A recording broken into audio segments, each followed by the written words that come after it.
तो गाइस 2 हफ्ते पहले अगर किसी से पूछा होता ना कि इस साल की मोस्ट अवेटेड फिल्मों के नाम बताओ, उसमें सैयारा दूर दूर तक नहीं थी।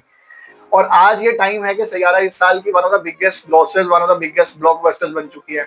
ऐसा कैसे हुआ? लोगों को तो इसका आंसर समझ में नहीं आ रहा कि बिना किसी बड़े स्टार के, बिना किसी प्रमोशंस के, बिना किसी की सपोर्ट के ये फिल्म इतनी बड़ी ब्लॉकबस्टर बन कैसे गई। लेकिन आज इस वीडियो में हम इसी बात को एनालाइज करेंगे।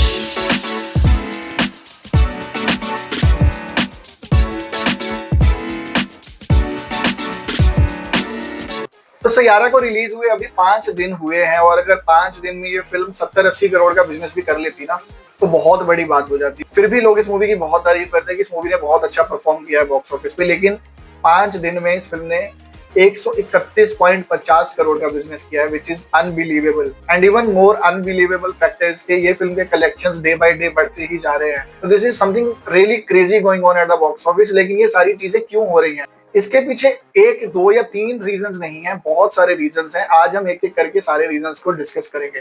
तो सबसे पहला रीजन जो इस फिल्म के सक्सेस के पीछे है वो है इसका बहुत ही स्ट्रॉन्ग जो इमोशनल कोर है। वो तो बॉलीवुड फिल्मों का जो सबसे बड़ा स्ट्रेंथ हमेशा से रहा है ना, वो है इमोशंस। जितने ज्यादा अच्छे तरीके से हम लोग इमोशंस डालते हैं अपनी फिल्मों के अंदर, now I am not talking about melodrama, I am talking about strong emotions जिसके साथ ऑडियंस जेन्युइनली कनेक्ट करती है। और जितने अच्छे तरीके से हम लोग वो इमोशंस को एक फिल्म के अंदर डालते हैं, उतना ही ज्यादा अच्छे तरीके से लोग उस फिल्म के अंदर इन्वॉल्व हो पाते हैं, उस ड्रामा को अपना बना पाते हैं। और वो इमोशंस जो होते हैं वो बहुत ही अच्छा, एक बहुत ही बड़ा रोल प्ले करते हैं स्टोरी के अंदर। और इंडस्ट्री में रिसेंटली ये बहुत बड़ी प्रॉब्लम रही है कि हम लोगों ने इमोशंस को बहुत ही ज्यादा अंडररेट किया है, और बाकी के जो फैक्टर्स हैं उनको बहुत ही ज्यादा हमने एक्शन पीसीस के ऊपर, बड़े बड़े स्टार्स को बड़े बड़े तरीके से दिखाना, और म्यूजिक तो भूल ही जाओ, म्यूजिक तो हम लोग आजकल रीमिक्स बना के ही डाल देते हैं।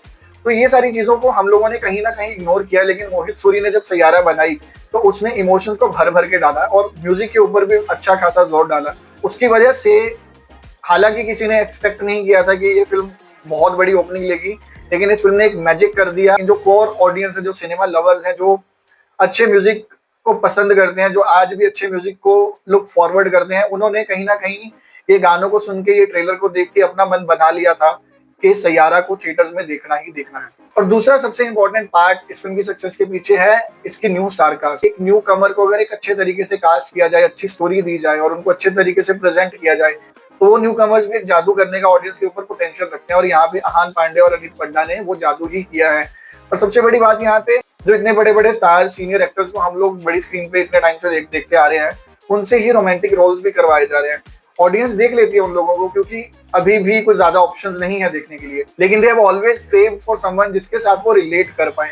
अभी अहान पांडे और अनित पड्डा जैसे ही एक अच्छी रोमांटिक मूवी के अंदर लोगों को दिखे, और उनकी केमिस्ट्री इतनी ज्यादा अच्छी थी जिसके साथ लोग रिलेट कर पाए, तो वो सारे के सारे पैकेज ने लोगों के ऊपर एक मैजिक कर दिया, और लोग एक हिप्नोटाइज होके थिएटर्स में उनको जाना ही पड़ा। तीसरा सबसे इंपॉर्टेंट पॉइंट ये है कि इस फिल्म की कोई भी ऑन द फेस प्रमोशन नहीं करी गई। Now I am not against promotions, I am not against marketing, it is very important part, क्योंकि लोगों तक अगर फिल्म नहीं पहुंचेगी तो वो फिल्म देखने नहीं आएंगे। बट यहाँ पे बहुत सारी फिल्में हम लोग देखते हैं जिसमें ऑन द फेस प्रमोशन करी जाती है, जबकि जो बाकी के एस्पेक्ट्स होते हैं उनके ऊपर ध्यान नहीं दिया जाता।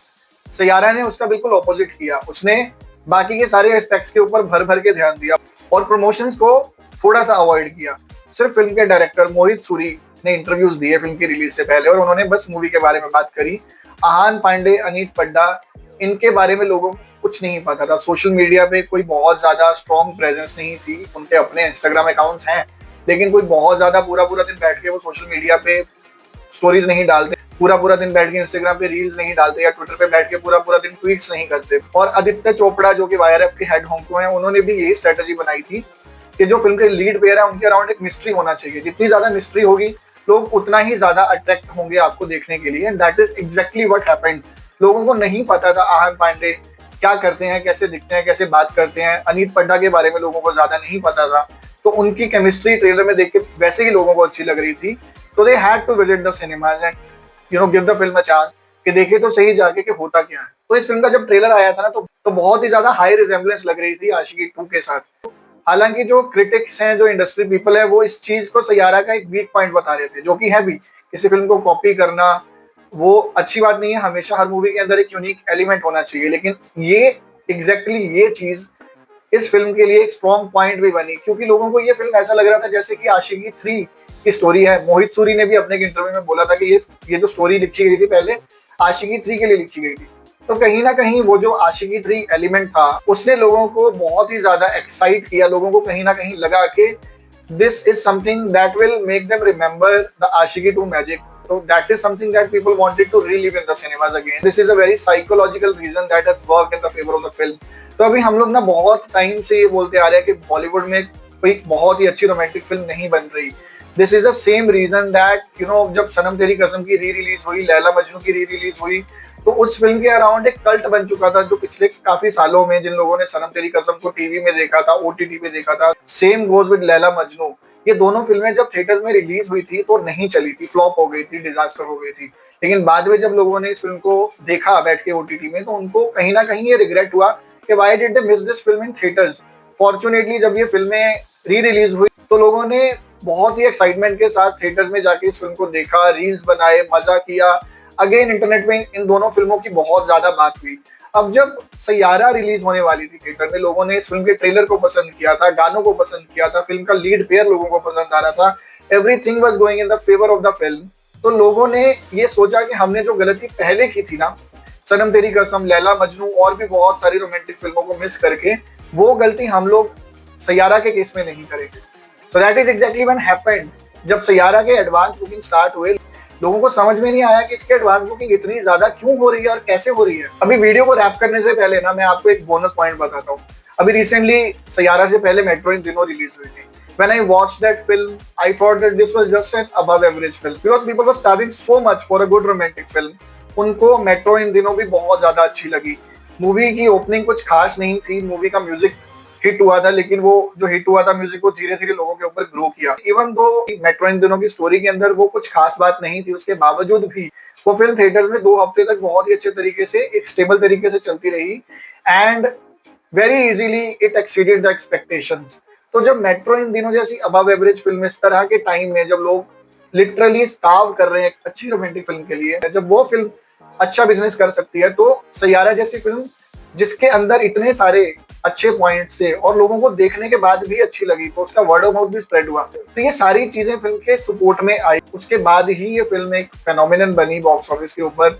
And now we see film ने 5 दिन के अंदर अंदर 130 करोड़ का बिजनेस कर लिया। And looking at the trend, it looks like that the film will easily touch 170 crore mark by the end of this first week, but that is not just enough.